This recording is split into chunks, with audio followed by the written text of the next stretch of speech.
আমরা সকলেই জানি আহলে বায়াত পাক পাঞ্জাতন ইমাম হাসান হোসাইন আলী ফাতেমার নবী জোরে কোন সুবহানাল্লাহ।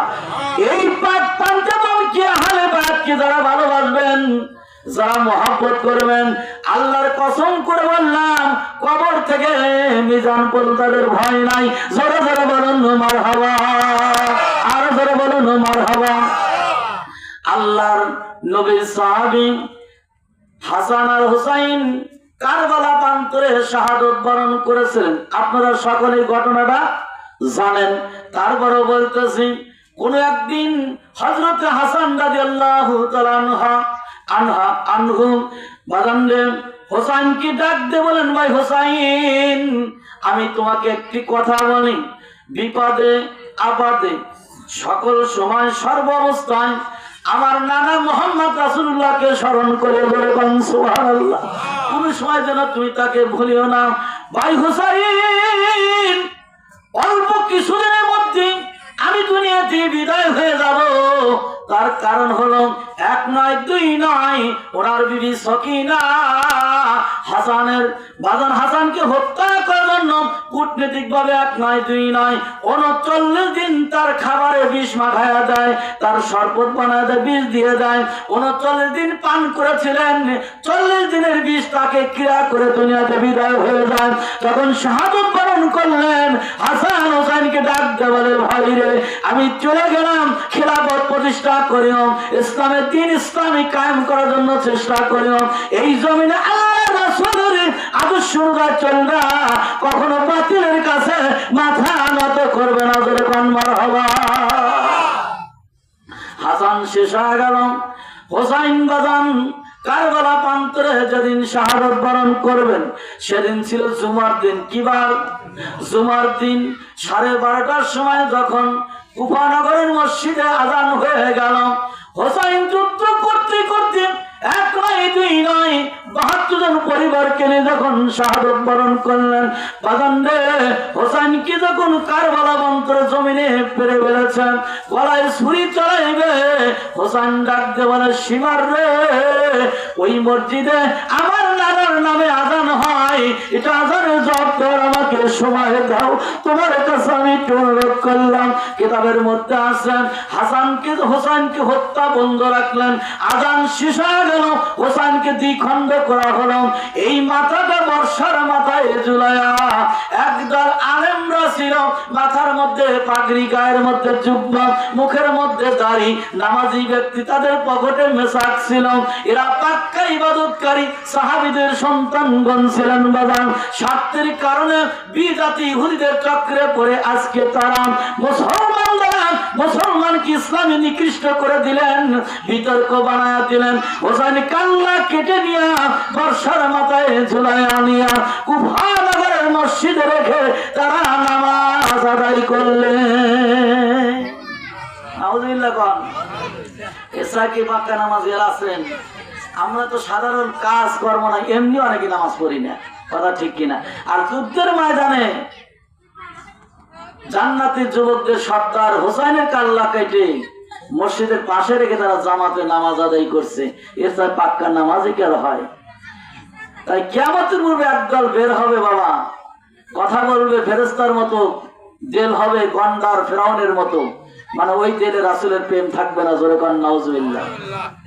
সোনার ভাইরা আমার, হোসাইন রাদিয়াল্লাহু তাআলা আনহুর মাথা রাখিয়া যখন নামাজ আদায় করলেন, এই নামাজ শেষ করে তারা চলে যাচ্ছেন সীমারের কাছে, আপনার এজিদের কাছে জমা দিবে। কার কাছে? এজিদ বাহিনীর কাছে। 1 লক্ষ দিরহাম টাকা। কয় লক্ষ? এটা দিক টাকা। 1 লক্ষ দিরহাম টাকা, 1 লক্ষ টাকা তবে কাল্লা জমা দিলেন। এবার কাল্লা নিয়ে রওনা দিয়েছেন। একটা খ্রিস্টান রাষ্ট্রের মধ্যে রওনা দিল।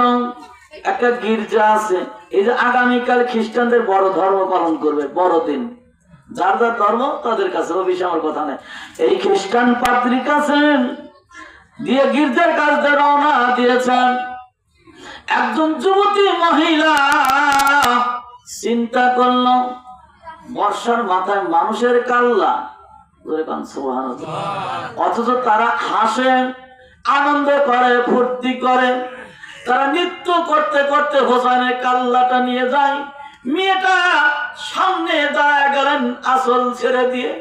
তাকায় দেখে বর্তমান সমাজের যিনি ধর্মীয় নেতা, আহলে বায়াতের যিনি প্রাধান্য ছিলেন, মা ফাতেমার কলজার টুকরা সন্তান রাসূলের লাতি পবিত্র হোসেনের কাল্লা। মেয়েটার মধ্যে অটোমেটিক একটা প্রেম জারি হয়ে যায়। মেয়েটা ডাকতে বলে, মুসলমান, 1 লক্ষ টাকার বিনিময় জান্নাতের যুবকদের সর্দার তার মাথা কেটে নিয়ে চলে যাচ্ছ। আমি খ্রিস্টান মহিলা, তোমাদের কাছে একটা কথা বলবো, তোমরা কি রাখবা? কয় কি বলো? করে 1 ঘন্টার জন্য অথবা 1 রাতের জন্য হোসেনের মাথাটা যদি আমার কাছে দাও, আমি একটু ধুয়ে মুছে পরিষ্কার করে আতর সুরমা লাগায়া সুন্দর করে সাজায়া তোমাদের কাছে দিয়ে দেব। বিনিময় আমার 4 তলা বাড়ি, 40টা স্বর্ণের মুদ্রা, 2 লক্ষ দিরহাম টাকা নগদ বুঝিয়ে দিয়ে আমি এখান থেকে খালি হাতে চলে যাব। জোরে জোরে বলুন মারহাবা।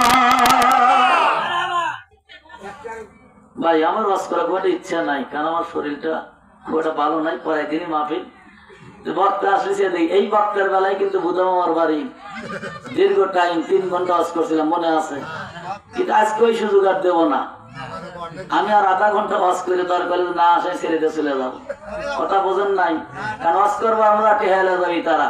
কথা ঠিক না বাবা? আসলেই সে তো, কারণ আমার খুব একটা শরীর অবস্থা ভালো না। আগামীকালও মাহফিল আছে ইনশাআল্লাহ, বেশ কয়েকদিন আছি। মহব্বতে করবেন আল্লাহুম্মা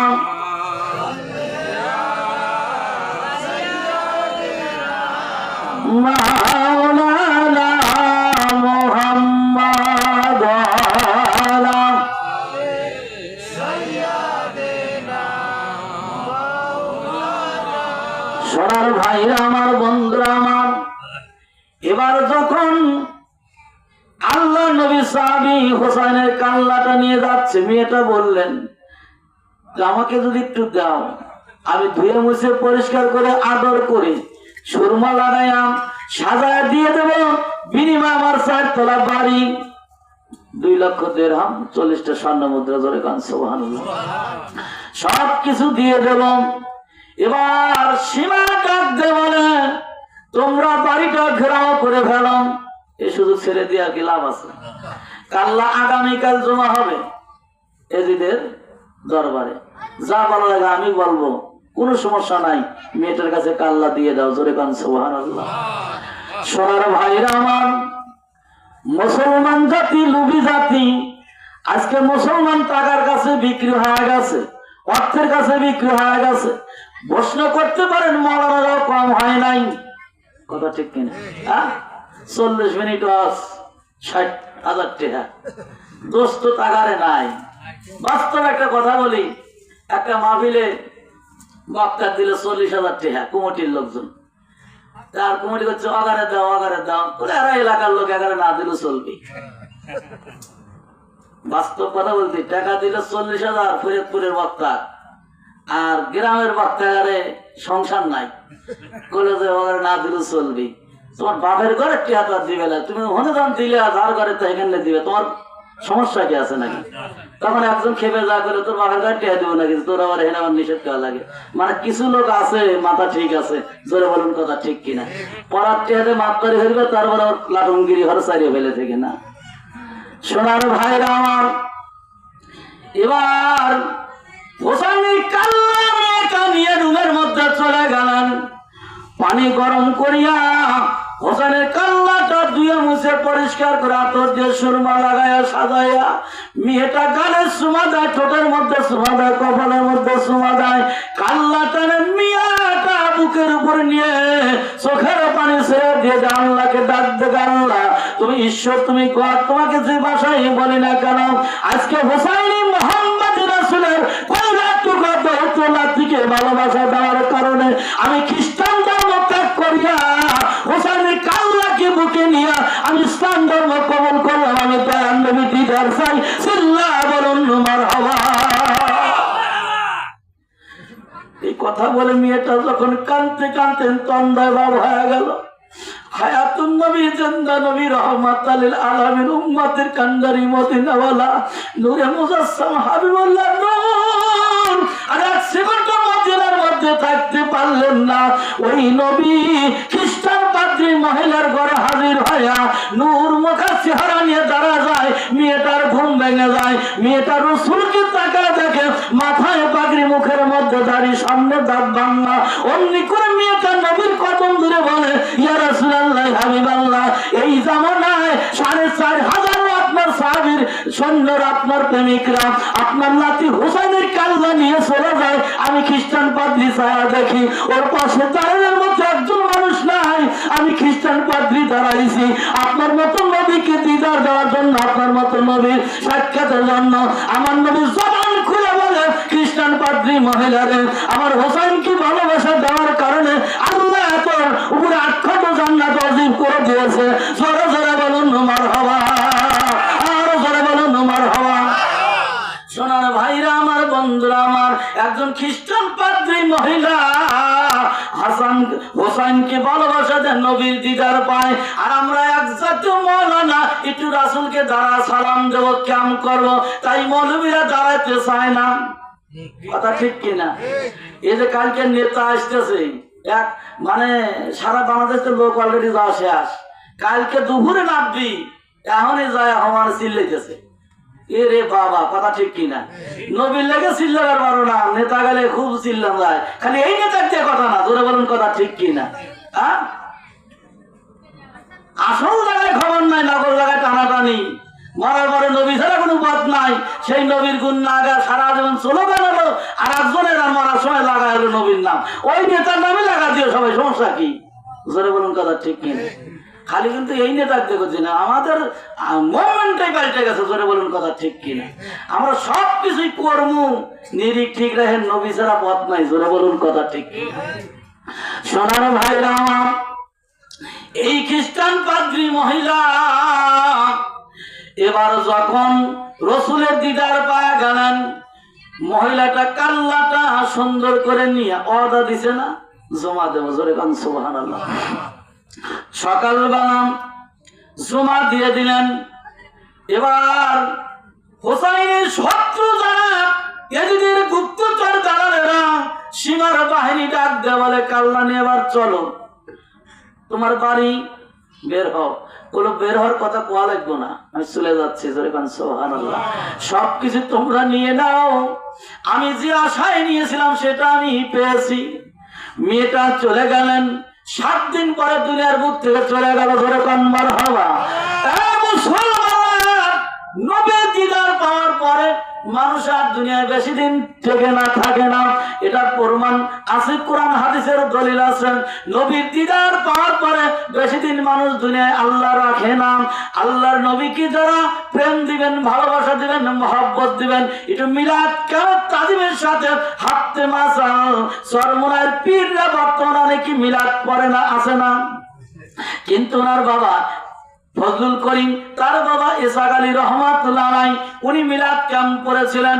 হাজী ইমদাদুল মুহাদ্দিস মক্কি রহমাতুল্লাহ আলাইহি ওনার কিতাবের মধ্যে হাতে মাসালের মধ্যে লিখেছেন, আমি নামাজ দ্বারা, রোজা দ্বারা, ফিতরা ইত্যাদি আমল দ্বারা আল্লাহর দরবারে পার হতে পারবো কিনা জানি না, কিন্তু আমার নবীকে যখন আমি দাঁড়ায়া সালামদের মিলাদ ক্যাম্প করি, আমার মধ্যে নবীর যে প্রেমটা, জজবাটা তৈরি হয়ে যায়, এই প্রেমের কারণে হাসরের ময়দানে আমি পার হয়ে যাব।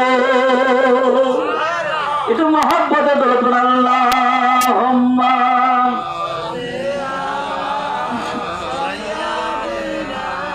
মাওলানা মুহাম্মদ ওয়া আলি সাইয়্যিদিনা। বহুদিনের পাগল আমি কামলিওয়ালা কই, বলুন, বহুদিনের পাগল আমি কামলিওয়ালা কই, দেখলে তোরে নাইলে মারি নাই তো পাগল হই, দেখলে তোরে নাইলে মারি নাই তো পাগল হই, বহুদিনের পাগল আমি কামলিওয়ালা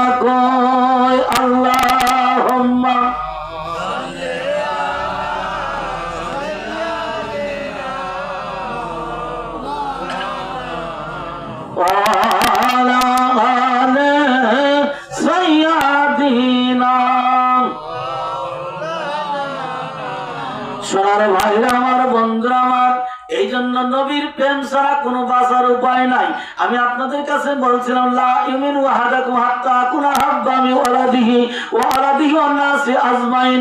রাসূল বললেন, যতক্ষণ পর্যন্ত তোমার বিবি, তোমার ছেলে সন্তানাদি এবং অর্থ সম্পদ তামাম পৃথিবীর সবকিছুর চেয়ে আমি নবী আপন না হব, পূর্ণ মুমিন ইমানদার কেউ হতে পারবেন না। এই নবী উম্মতকে কত ভালোবাসেন, কত মহব্বত করে একটু তাকায় দেখেন। রাসূলকে ভালোবাসার কারণে, হোসাইনকে ভালোবাসার কারণে খ্রিস্টান মহিলা জান্নাতি হলো। জোরে বলুন কথা ঠিক কি? আমার সাবজেক্ট হলো রাসূলের প্রেম। জোরে কান সুবহানাল্লাহ। সোনার ভাইরা আমার, বনী ইসরাইল কওমের নবী হযরত মূসা আলাইহিস সালাম, নাম শুনছেন? ৭০,০০০ পয়গম্বর সর্দার। জোরে কান সুবহানাল্লাহ।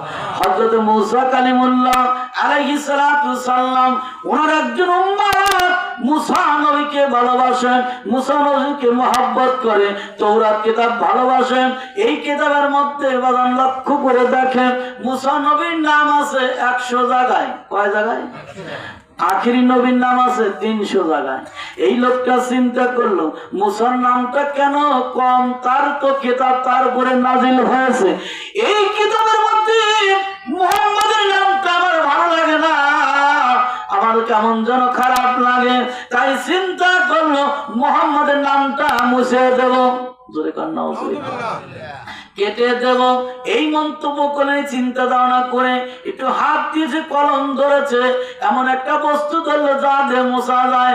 আল্লাহ পাক আসমান থেকে একটা বিকট আওয়াজ দিয়া ওই বান্দাকে মুহূর্তের মধ্যে গুইসাব জানায় বানা যায়। জোরে জোরে বলুন মারহাবা, আর জোরে বলুন মারহাবা।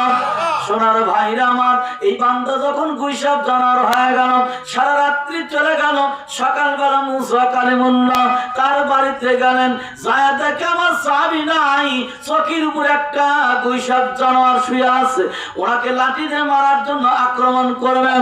হযরত মূসা কালিমুল্লাহ কেন ওই সাহাবী ডাক দেওয়ালে, আল্লাহর নবী মূসা পয়গম্বর রে, আমি দুনিয়ার কোনো সাধারণ কোনো গুইসাব নয়, আমি আপনার অমুক সাহাবী, আমি আপনাকে ভালোবাসি, আপনার কিতাবকে ভালোবাসি। এই কিতাবের মধ্যে আপনার নাম গুনে দেখলাম ১০০ জায়গায়, আর আখিরি নবী মুহাম্মাদের নাম ৩০০ জায়গায়। এখনো নবী মুহাম্মদ দুনিয়াতে আসে নাই। ওই নামটা কেটে দেওয়ার জন্য চিন্তা করেছিলাম, মন্তব্য করেছিলাম।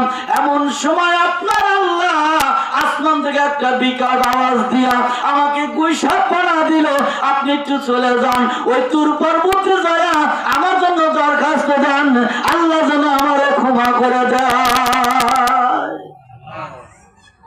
এছাড়া তার পথ নাই।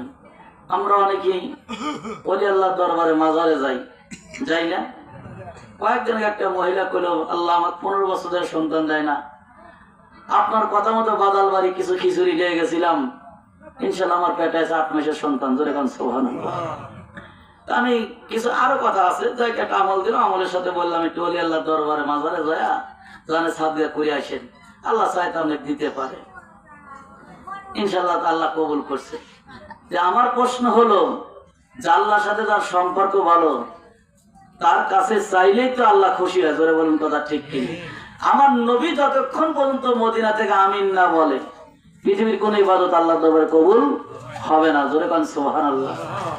আগে মানুষ টাকা ফেলা জিল্লুট করতো, মনে হচ্ছে মোবাইলেই ঢুকা গেলে, কথা বলেন নাই? আসলে কি তা? কি একটা ম্যাগনেট পয়েন্ট তৈরি আছে, নাম্বার আছে, আপনার অ্যাকাউন্টে থেকে টাকা পার হয়ে যাবে কত নাম্বার থেকে, এইটা আপনি আর ওই কোম্পানি ভালো জানবে। জোরে বলুন কথা ঠিক কি? কিন্তু গোপনতা বিষয়।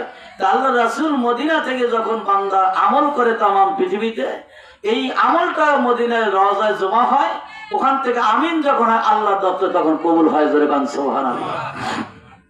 সোনার ভাইরা আমার, মূসা আলাইহিস সালামের সাহাবী ডাক দিয়ে বলল, হুজুর আমি তো আপনার উম্মত, আপনি একটু যান, আমি তো ভুল করেই হেলাছি, আল্লাহর দরবারে যায় তুর পর্বতে দরখাস্ত দেন, আল্লাহ যেন আমাকে ক্ষমা করে দেয়। জোরে কান সুবহানাল্লাহ।